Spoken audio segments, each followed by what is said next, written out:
Welcome to Keto Life Support, where we make your keto life sustainable, fun, and low stress. I'm Kim Howerton, and I'll be coming to you weekly with some of my keto besties to bring you the practical, real-world keto advice that you need. Quick disclaimer, I am not a doctor, and even if we do have a doctor in the house from time to time, he or she is not your doctor, and nothing we say on this show should be taken as medical advice. Always check in with a trusted medical professional about your own personal medical concerns. Hi, this is Kim Howerton. You are listening to Keto Life Support, and this is show number 72. I'm a fan of the number 72. Anyone else just have fondness for certain numbers? Or is that just the geeky people like me? I don't know.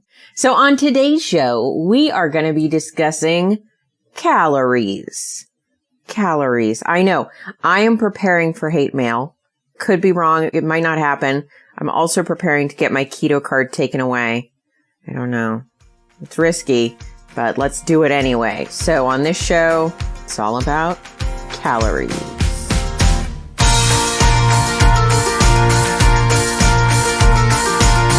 Okay. So hopefully people are triggered enough by my repeated use of the word calories.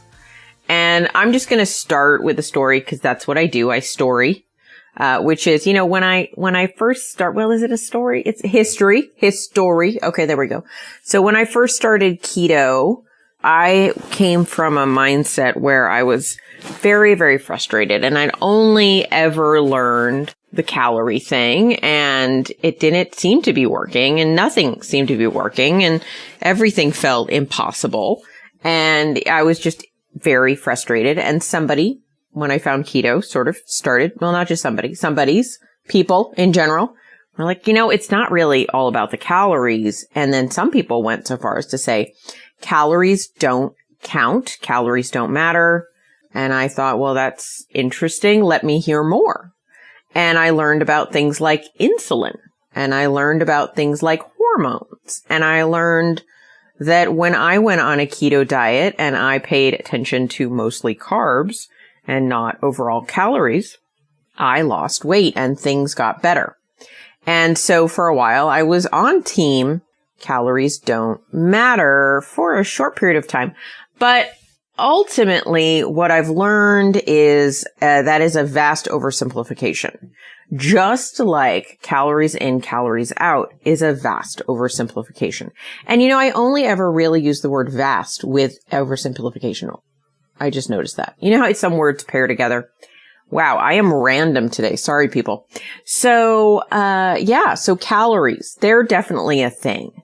They are definitely a thing, but they don't work exactly like we might think they do, but they kind of work like we think they do.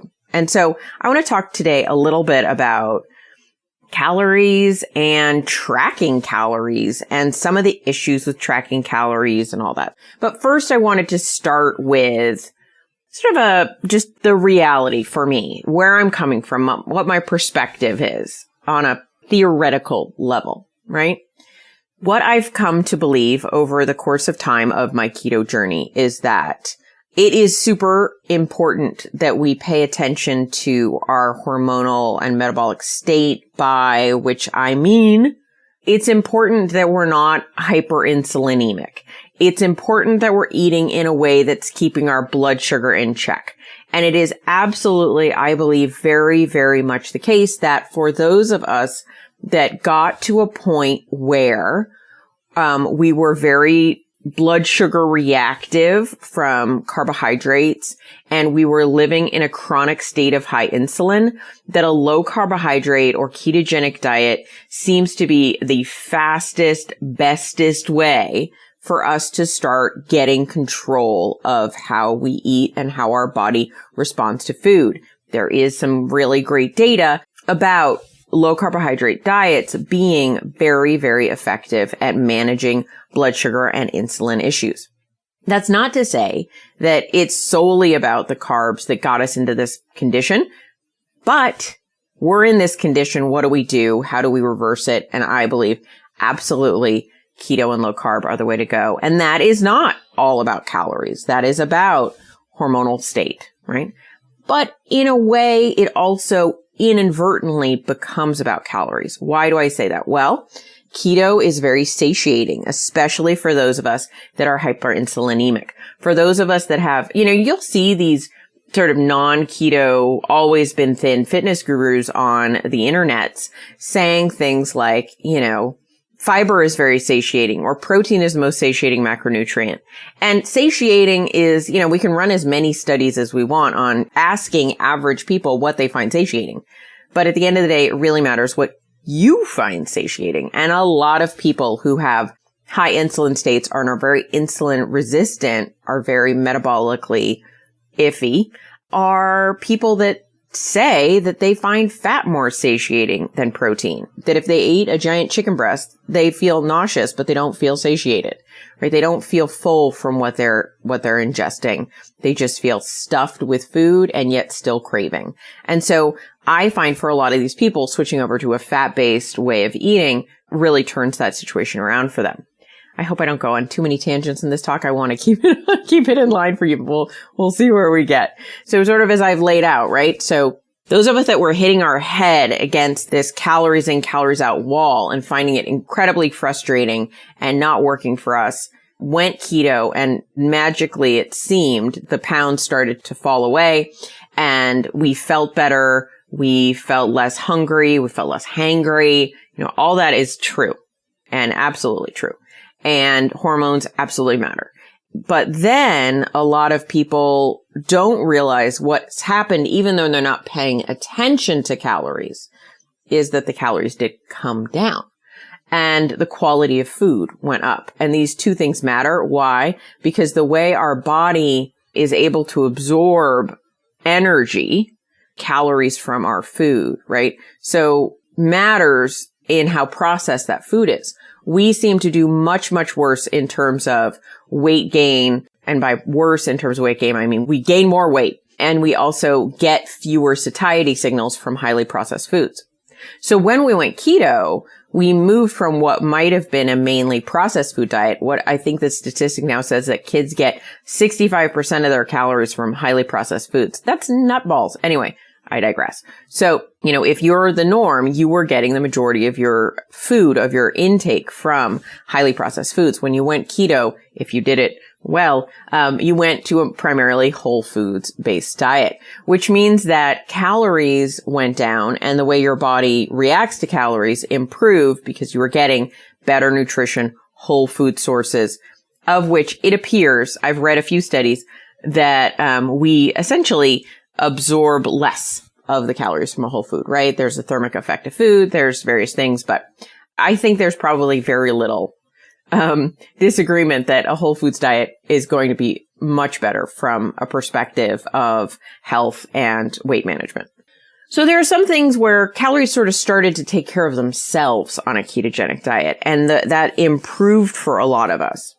But then when we got to a certain point, for some of us, we may have still had some weight to lose that wasn't coming off, but we were like, I'm in a great hormonal state. My fasting insulin is low. My C-peptide is in a great range. My blood sugar is very stable. My thyroid is, all of these health markers are like great.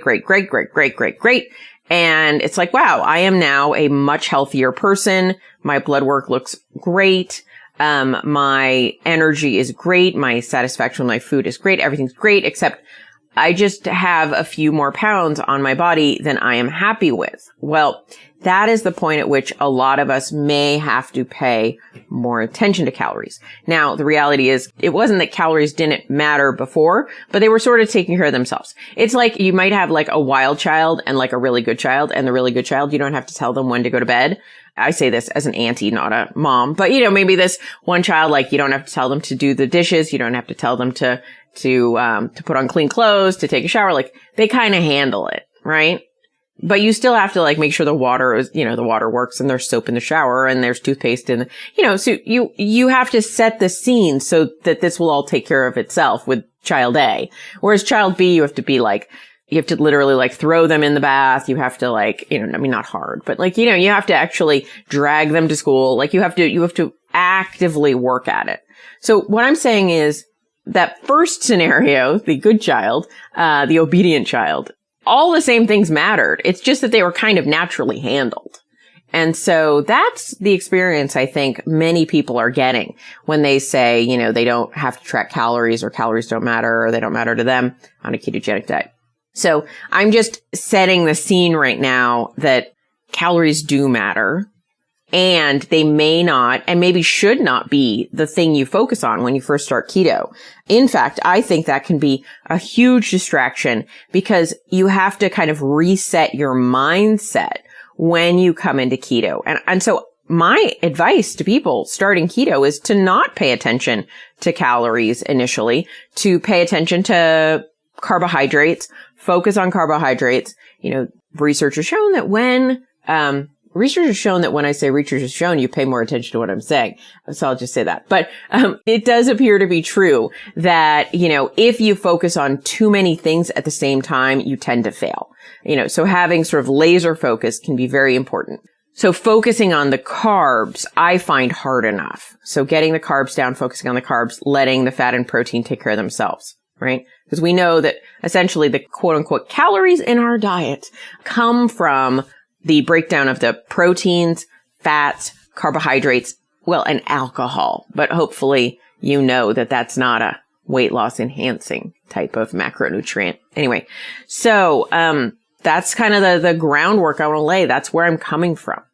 Now, I also want to say that all calories are not equal. All calories are not the same, and calories in, calories out is not a closed loop system, right? How much we eat and what we eat and the types of foods we eat impact the way our bodies react to those foods. So, first point, calories matter. Second point, that doesn't mean you need to count them. Point 2B, or 2.5 is, but some people might. But I don't recommend most people pay too much attention to them until they're into their journey a bit. Focus on getting into your low carb state first and go from there.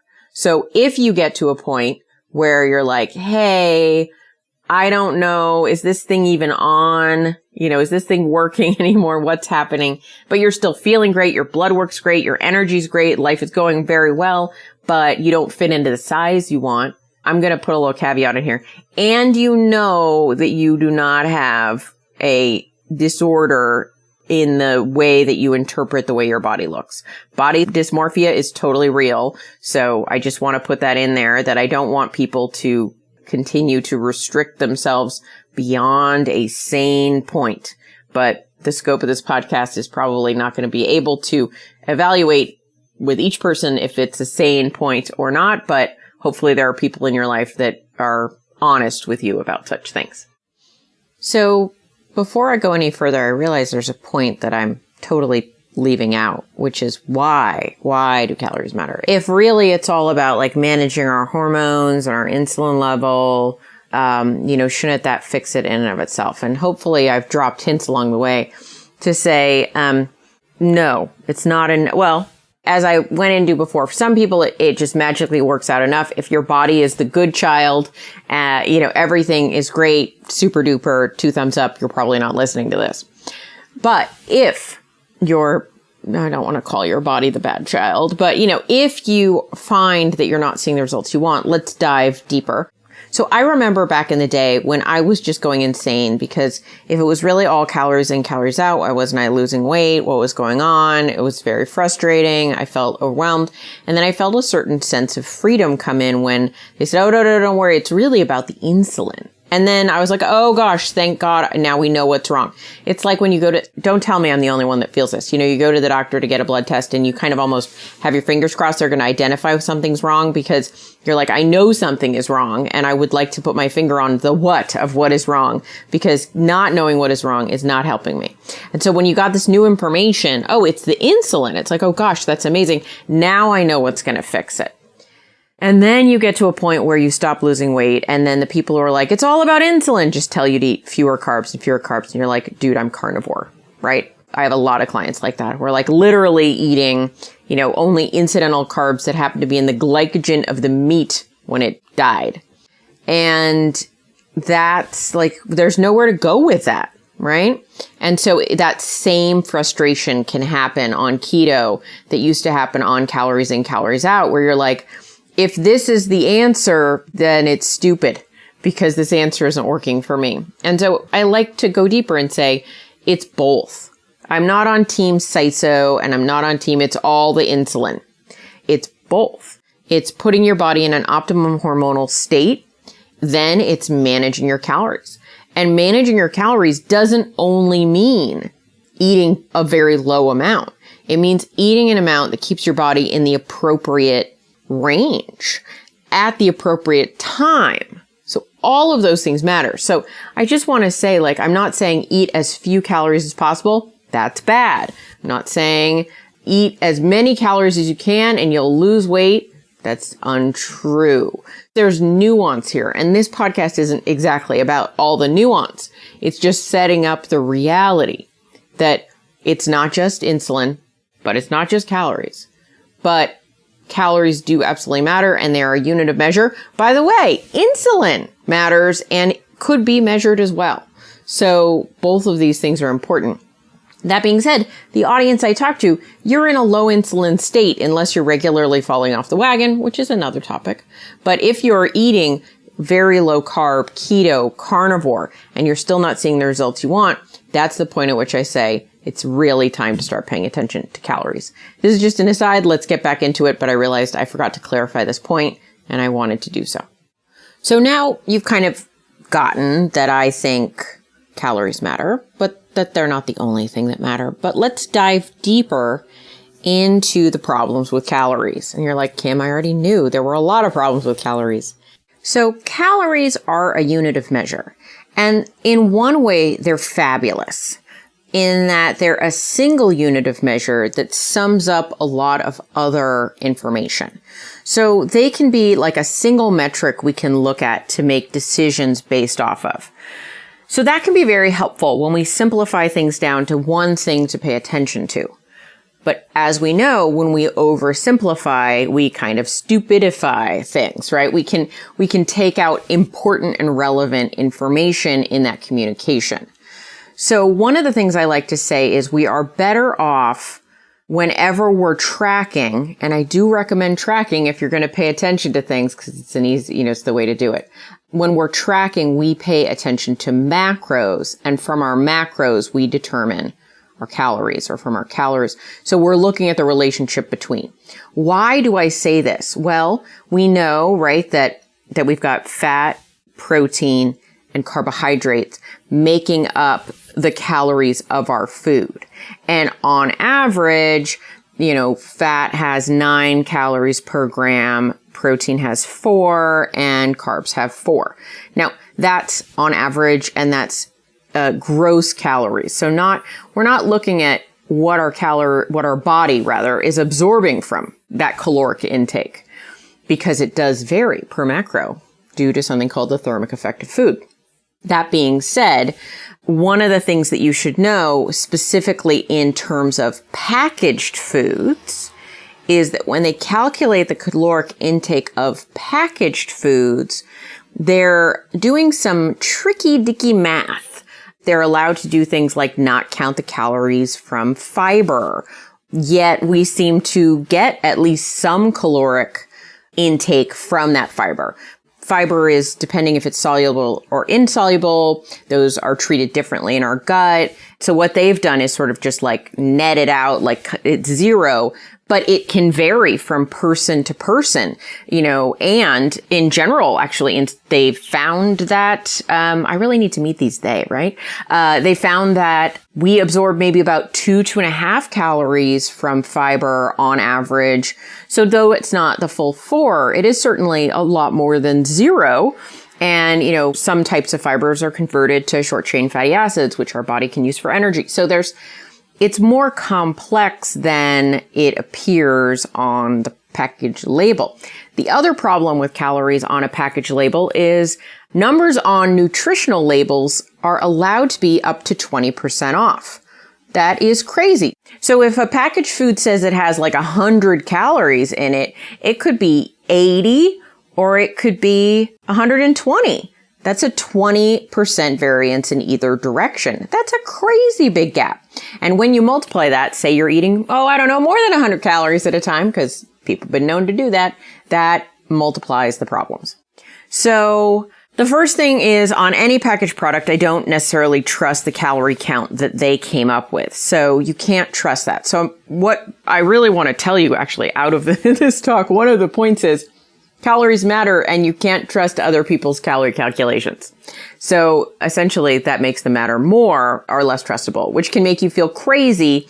So what I suggest is always looking at the macros and confirming the caloric intake from the macros. Now, the macros might also be off, but they are, if you do the calculation yourself, slightly more likely to be accurate than the total calorie count that is calculated for you. Have you ever noticed that calorie counts on packaged foods are always like 10 or 15 or 125? They're never 7, or very rarely. It's because they're legally allowed to round those things off. Even if they kind of thought they knew the number, they're allowed to round it, and they always do. So, again, it can be small differences, but small differences can add up to big effects. So always go by looking at the macros. So when I work with people, what I do is we'll come up with an appropriate calorie count. This is not what this show is about, so I'm not going to do that here, but we'll say set an appropriate calorie count based on a number of factors that I'll go into in other places. And then we figure out the macros that somebody should be eating from that. And then we track to those macros. So track to your macros, not your calories. Calories can be useful in coming up with some basic guidelines, but then track to the macros you choose out of those calorie numbers. So we're tracking to macros, not to total calorie amounts. Don't worry if your calorie amounts on your tracker don't exactly match up to your macro amounts. It can make people a little nuts who like everything to line up perfectly, but nothing lines up perfectly in life. And that's for all the reasons I laid out about how both nutrition labels and trackers will sometimes calculate calories depending on the settings you've chosen. Track to macros. Now, are macros 100%? Back to the packaged food example. No, there is still variance allowed in the macros on the food labels. So we're just getting in the ballpark. Now, let's talk about whole foods versus highly processed foods. Now, we know our body acts differently with these things, so they matter. And they matter in a way that our tracker will not be tracking for us. So that is also part of our decision.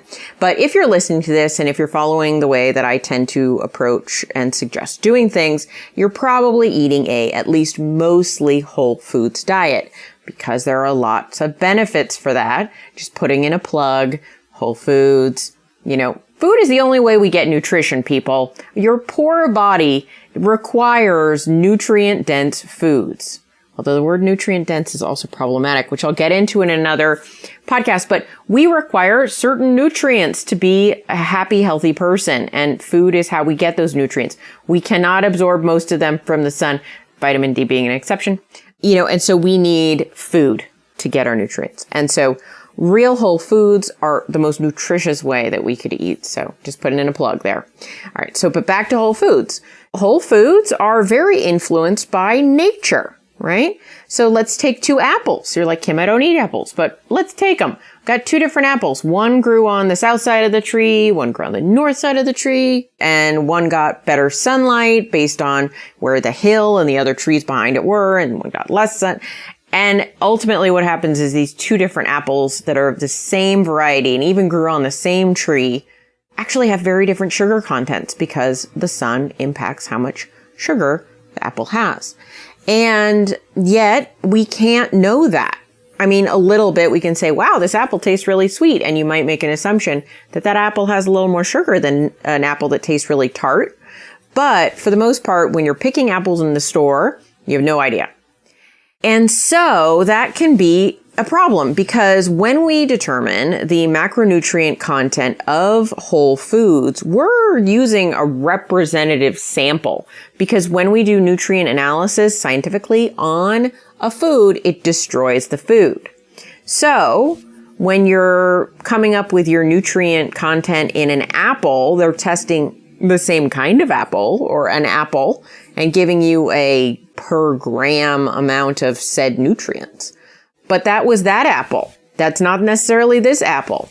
Now, we know that most apples will be in a range with each other, but they're not exactly the same. So there's just going to be some variation. And that is going to be true for all foods.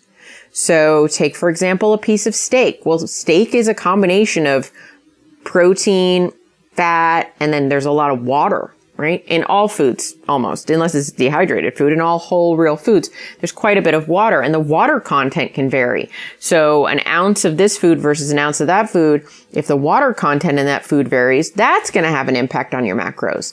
So I could belabor this point forever, but this is simply to say, don't get bogged down in the small details around your macros because there's just enough variation in the actual differences that you can never control.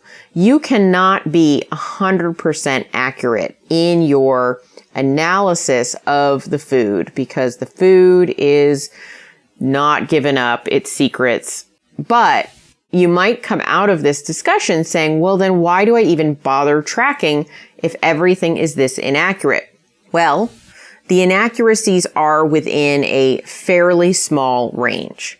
So the more, if you're 100% accurate, you're like accurate to the gram on everything you're eating. You never eat anything that you haven't weighed and measured. You're weighing and measuring out every single item of food in every single minute detail. You're going to have a pretty accurate measure of what you're eating. Will you know to the exact number? No, because of those variations we talked about. That piece of steak on Susan's plate is actually 5% more protein and 5% less fat than you thought it was. And this other steak is the opposite. But on average, you're going to be right there in the range of what you're tracking. And I do think it's worth tracking because when people do recall of what they're eating and how they're eating, they're not very good at it. And I think tracking is really beneficial. And like I say over and over again, if you're not getting the results you want, but you're unwilling to get data about your results, that's not going to be helpful. So while it's flawed, I still recommend tracking if you feel like you need something to change from what's happening now. That's not to say everyone needs to track and everyone needs to track forever. And there are other ways to deal with this. Like if you essentially eat exactly the same thing every day within a small range, we could say, well, just reduce the portion size, right? But when you're eating different things, or increase the portion size, when we're eating differently every single day, then we don't have a good baseline, and tracking can be the thing that helps us. So hopefully that explained a little bit about some of the reasons people say don't bother tracking. And some of the reasons I say, well, I still think it's worth your time. But another reason maybe to take some of the pressure off you in terms of being worried about hitting an exact number exactly on the nose. But careful tracking is a practice that I think can be very helpful for people in seeing the needle move. So to summarize, yes, absolutely. Calories do matter in my opinion. But not everyone needs to track them. And if you're trying to track your calories, you're much better off tracking your macros. So hopefully that was a useful overview for you.